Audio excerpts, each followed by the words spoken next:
दुनिया में बम गिर रहे हैं, लेकिन शेयर बाजार उछल रहा है। एक बयान आता है और सेंसेक्स 2000 अंक ऊपर चला जाता है। क्या सच में युद्ध खत्म होने वाला है या फिर ये सब मार्केट का खेल है? आज हम आपको दिखाएंगे युद्ध की असली तस्वीर और उसके पीछे छिपा आर्थिक खेल। ट्रंप का बयान और बाजार का उछाल। ट्रंप ने कहा 2-3 हफ्तों में ईरान से निकल सकते हैं। बस इतना कहना था और दुनिया भर के बाजारों में तेजी आ गई। भारत का शेयर बाजार खुलते ही 2000 अंक ऊपर, अमेरिका का डाउ जोन्स 1000 अंक ऊपर।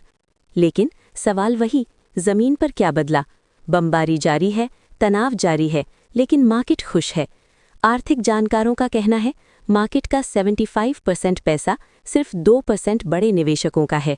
यानी मार्केट आम जनता नहीं चलाती, बल्कि बड़े खिलाड़ी चलाते हैं।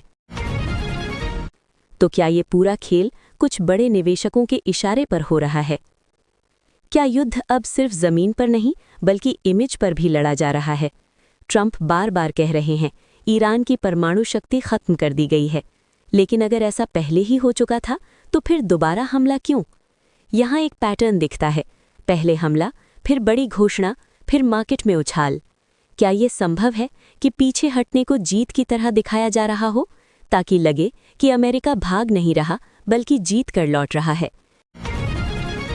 इजरायल के प्रधानमंत्री नेतन्याहू भी अब कह रहे हैं ईरान खतरा है, लेकिन अस्तित्व का खतरा नहीं। क्या ये संकेत है कि दोनों देश धीरे धीरे पीछे हट रहे हैं?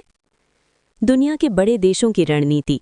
ऑस्ट्रेलिया, ब्रिटेन और अमेरिका, तीनों देशों के नेताओं ने जनता को संबोधित किया।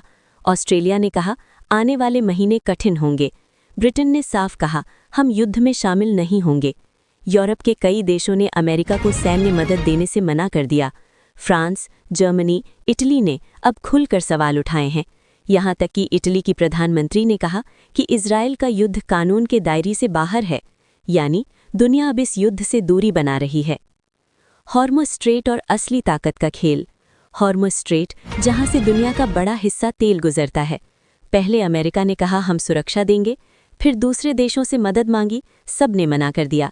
अब ट्रंप कह रहे हैं हर देश अपना तेल खुद संभाले। ईरान ने भी संकेत दिया है अब वही तय करेगा कौन गुजरेगा। यानी ये लड़ाई सिर्फ युद्ध नहीं, बल्कि तेल और कंट्रोल की है। भारत पर सीधा असर। अब बात आपके घर की। भारत में कमर्शियल गैस 300 रुपये तक महंगी, पेट्रोल डीजल महंगे, फ्लाइट टिकट महंगे, रोजमर्रा की चीजें महंगी। यानी युद्ध भले दूर हो, लेकिन असर आपकी जेब पर सीधा पड़ रहा है। छोटे दुकानदार परेशान हैं, रेस्टोरेंट तक प्रभावित हो रहे हैं।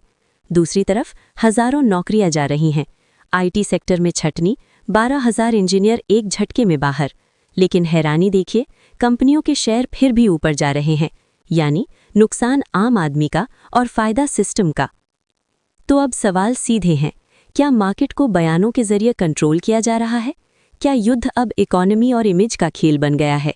और सबसे बड़ा सवाल, इस पूरे खेल में आम आदमी कहाँ है? आप इस मुद्दे पर क्या सोचते हैं? क्या ये सिर्फ युद्ध है या इसके पीछे कोई बड़ा आर्थिक खेल? अपनी राय कमेंट में ज़रूर बताएं। वीडियो पसंद आया हो तो लाइक, शेयर और सब्सक्राइब करें रोडिया 24 न्यूज़।